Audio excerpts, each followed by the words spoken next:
Hello and welcome to 2 by Tuesday. This week we're exploring the question, how can you influence and inspire change within your business? So think of any type of, it could be a restructure, it could be a systems change, it could be new software, it could be your office is changing, it could be teams are switching around. How do you inspire confidence moving into that? And I've been asked this a lot by leaders in the last week, and this question is sort of disguised as another one, which is, how do I get buy-in on my ideas? So what I might share with you today could be useful if you are trying to convince someone, but I'm really taking the context today of looking at organizational structure, organizational change, and how you can lead and inspire those to come along with you on the journey. Speaking of journey, that is one of the items on my axes today. So on the x-axis, we have the journey, and on the y-axis, we have the vision. Right, so what vision really is, very simply, is where do you want to be? Where do you want to go? This is really a compelling part. Everyone talks about selling the vision. It's actually being articulating it, so getting an idea of what that looks like for yourself before then communicating it with your team with conviction. So if you can do that, that is cast a compelling vision of what the world will look like for your business in a period of time. And then you can communicate that to your team. That is high on the right here. On the other scale of vision, even if you have a compelling vision of what is to come, if you haven't communicated and taken that step, I still think that's low. On the y-axis, we have the journey. And again, we've got high and low here. So journey high would mean that the people that are working amongst the change know what they need to do in order to get to where they have to go. This is probably a tricky part, right? So people often like the vision, but then they think, oh gosh, what do I need to do? What do I need to change in order to create that? And sometimes this is where things can become quite challenging. So journey is, if it's clearly articulated, if people know what they need to do to meet the vision, that's high.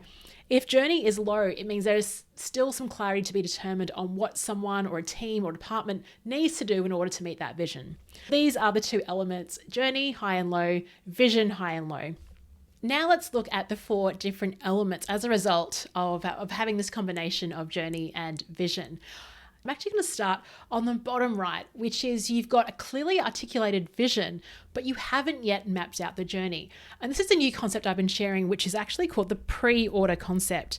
And the reason I came up with this phrase is that a lot of people ask me, how do I get buy-in? How do I get buy-in? I think that's the wrong question. Well, you've got to take people along the journey with you. What that means is you don't actually want to describe what the journey looks like for everyone. And I think pre-ordering is a way that you should be if you're trying to lead and inspire change. Your job is to work with the vision, articulate it, talk about a better state where things can be.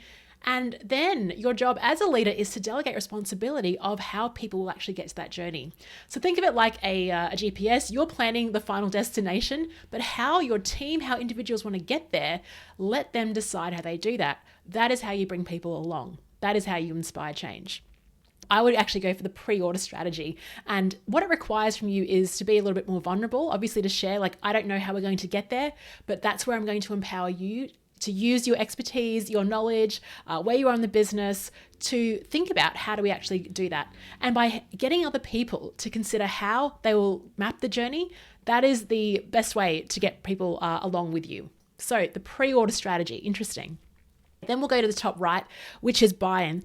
Now that is when you are seeking buy-in because you've mapped out the vision, you've mapped out the journey, and now you want to bring people along with you. This is why I don't think it's the most effective strategies, because you've kind of gone too far in your prescriptive approach.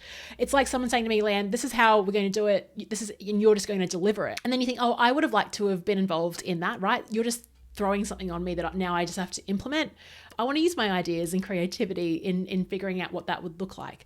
So that's why buy-in isn't the most effective strategy when it comes to leading change, is because you're taking the autonomy away from your people and you're deciding how they're going to get there. You're giving them the map and just going, look, just jump on and follow me. So I like pre-orders. But curious to hear what you think as you watch this. On the top left is you've got people on a journey, but the vision isn't articulated. So what I call this, and this is a fine place to be, I call it BAU, so business as usual. It's where we're going through the maintenance stage. We're just going to deliver and get things done. What can be scary about this sometimes is you could potentially be on the wrong journey, on the wrong path. And could be like a lemming just doing things, but you're going in the wrong direction. I think this is where businesses got stuck or are getting stuck, right? Is because we constantly have to have an awareness of what's going on around us. And we now need to innovate because of all the changes that are happening in our external environment. Think of supply chain issues, think of COVID, think of travel disruptions, think of staff short, like there's all this stuff going on. Business as usual isn't working at the moment because if you're short staffed, you need to reconsider what are the hours looking like. You constantly need to innovate. If you do go by business as usual, just consider what are you missing out on by not looking externally and not then setting a target of where we want to be, right? Having that vision of where we want to go. Bottom left, we have a pause. And this word, please don't, it's not a negative thing. I think sometimes in business and in our lives, it actually is important to take a pause. If you're realizing what we haven't really set our vision, we've been using the same one for the last 3 years, that is obsolete now, it's expired. Our people are kind of doing things, but again, it might be maintenance phase. Let's just pause this for a moment and see where we need to go. I would then suggest creating the vision next. The first step would be to actually map out where do we want to go and ask yourself those exploratory questions about the business. Where can we add the most value? What is our purpose? What are we all driven to do here? And how will we best do that for our clients? Those are the strategic type of questions I would ask if I was in a pause state. But this really is a strategic conversation. This is strategy, really. What is your vision? And then how will you implement it? What will you focus on in terms of the journey to do that? That's it for today's 2 by Tuesday. We're looking at how do you inspire and lead change? We're looking across 2 different elements. The vision, is it clearly articulated and have you communicated that? And does it drive people to want to compel them to join in and jump in? And of course, the journey, how mapped out is that? A lot of people, they are excited about the future, but they're nervous around what the journey looks like. And I suggest you give them an opportunity to consider what the journey might look like for them, for their teams, give them the autonomy to develop that and get those pre-orders. Let me know your thoughts in the comments below or connect with me on LinkedIn, Instagram, or any of the channels. Thanks so much for listening.